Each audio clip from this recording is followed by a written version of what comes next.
नमस्कार प्यारे बच्चों, कैसे हैं आप। आशा है स्वस्थ होंगे और हर घर पाठशाला लिंक के माध्यम से खूब अध्ययन कर रहे होंगे। तो प्यारे बच्चों, हम पढ़ रहे हैं आपकी पाठ्यपुस्तक का तीसरा पाठ, जिसका नाम है मिनरल्स एंड पावर सोर्सेज, खनिज और ऊर्जा संसाधन।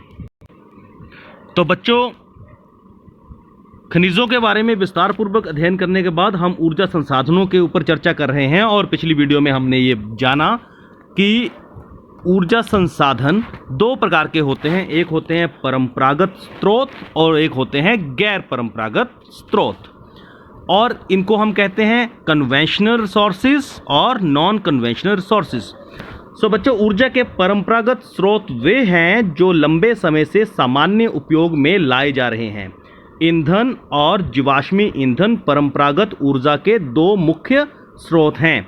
मतलब ऐसे स्रोत जिनको हम कई वर्षों से ईंधन के रूप में प्रयोग कर रहे हैं। अब विस्तार से जानेंगे ईंधन। यहां पर ये जो ईंधन कहा जा रहा है, ये है लकड़ी को। यहां पे आप चित्र देख सकते हैं। यहां पर उत्तर पूर्व भारत में ईंधन ले जाती महिला, तो ये भी लकड़ी भी एक किस्म का ईंधन है, क्योंकि वह ऊर्जा प्रदान करता है और जिससे रसोई घर में खाना पकता है।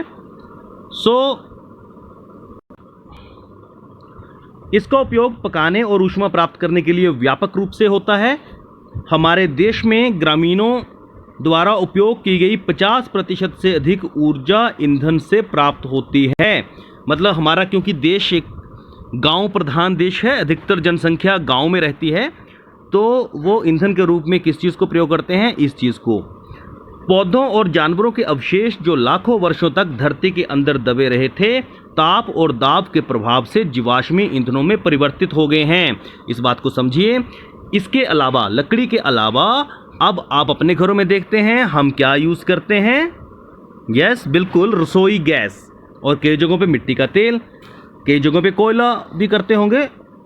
तो बच्चों, ये आखिर बने कैसे? इसे जीवाश्म ईंधन क्यों कहते हैं? क्योंकि ये जीवाश्म से बना है। मतलब लाखों वर्षों तक जो अवशेष पौधों के या जानवरों के धरती के अंदर दब गए थे, वो समय के साथ ताप, मतलब गर्मी और दबाव के कारण जीवाश्मी ईंधनों में परिवर्तित हो गए।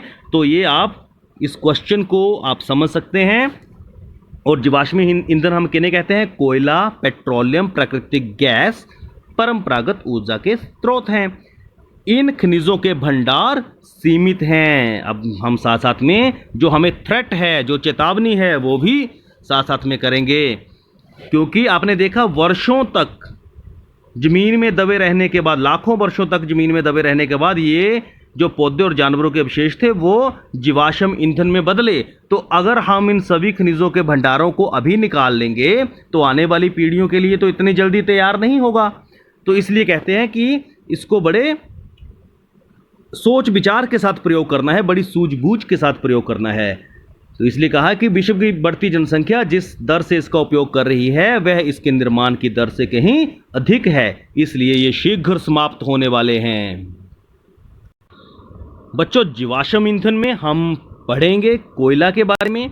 कोयला बहुतायत पाया जाने वाला जीवाश्म ईंधन है, सबसे अधिक पाया जाता है। और इसका प्रयोग कहाँ होता है? घरेलू ईंधन, उद्योगों जैसे लोहा और इस्पात, वाष्प इंजनों और विद्युत उत्पन्न करने में इसका प्रयोग किया जाता है। और कोयले से जो प्राप्त विद्युत है उसको क्या कहते हैं? तापीय ऊर्जा। ताप से पैदा हुई ऊर्जा है, गर्मी से पैदा हुई ऊर्जा है। कोयला जिसका हम आज उपयोग कर रहे हैं, ये लाखों वर्ष पूर्व विशाल फर्न और दलदल के पृथ्वी की परतों में दबने से बना। कोयला इसलिए अंतर्हित धूप के रूप में जाना जाता है कि अंदर दबा हुआ है।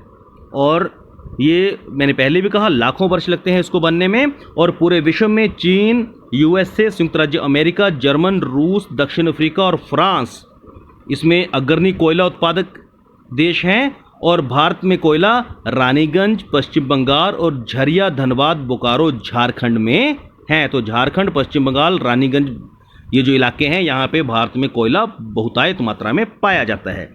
बच्चों, इसके अलावा पेट्रोलियम। अब पेट्रोलियम के बारे में एक बड़ी अच्छी आपको खास बात पता चलेगी अभी, कि जो पेट्रोलियम हम किसे कहते हैं।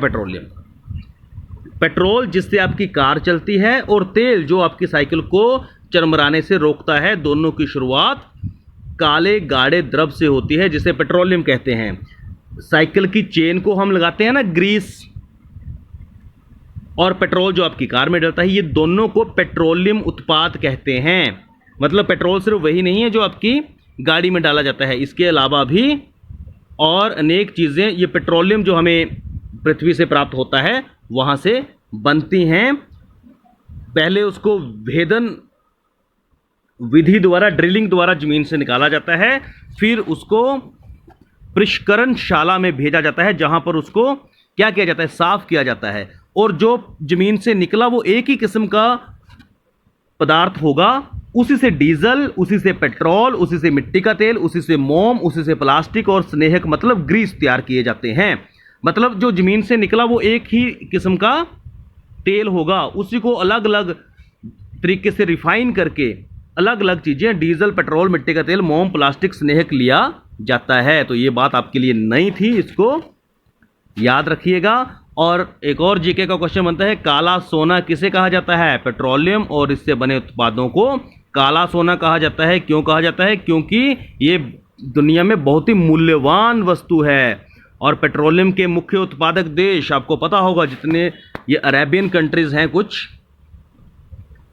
वो इसके मुख्य उत्पादक देश हैं। ईरान, इराक, सऊदी अरब, कतर और कुछ और देश भी, जैसे संयुक्त राज्य अमेरिका, रूस, वेनेजुएला, अल्जीरिया हैं। भारत में भी पेट्रोलियम निकलता है। इसमें मुख्यतः असम में डिगबोई, मुंबई में बॉम्बे हाई तथा कृष्णा गोदावरी नदियों के डेल्टा हैं। तो इन जगहों पे भी पेट्रोलियम उत्पाद पृथ्वी से निकाले जाते हैं।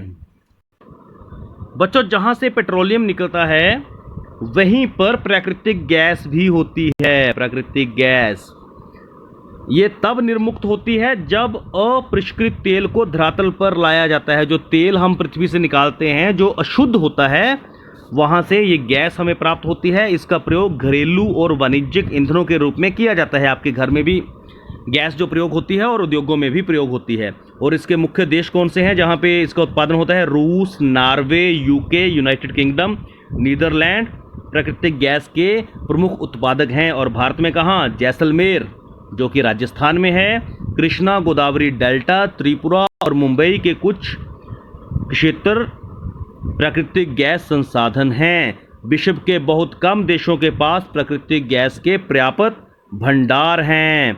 सो बच्चों, यहाँ पे एक बात आपको समझाई गई है कि जीवाश्मी ईंधनों के उपभोग की तीव्र वृद्धि ने चिंताजनक दर से इन्हें समाप्ति तक पहुँचा दिया है। इन ईंधनों के जलने से निकलने वाले विषैले प्रदूषक भी चिंता का विषय हैं। तो इनको हमें कैसे प्रयोग करना है? बड़े ही नियंत्रित तरीके से और बड़ी ही सूझबूझ के साथ। तो बच्चों, आज इतना ही पढ़ते हैं। आशा है टॉपिक आपको इंटरेस्टिंग लगा होगा और आपने ध्यान से सुना होगा। वीडियो को 1 या 2 बार देखिएगा और कार्यपत्र को हल करिएगा। जय हिंद, जय हिमाचल।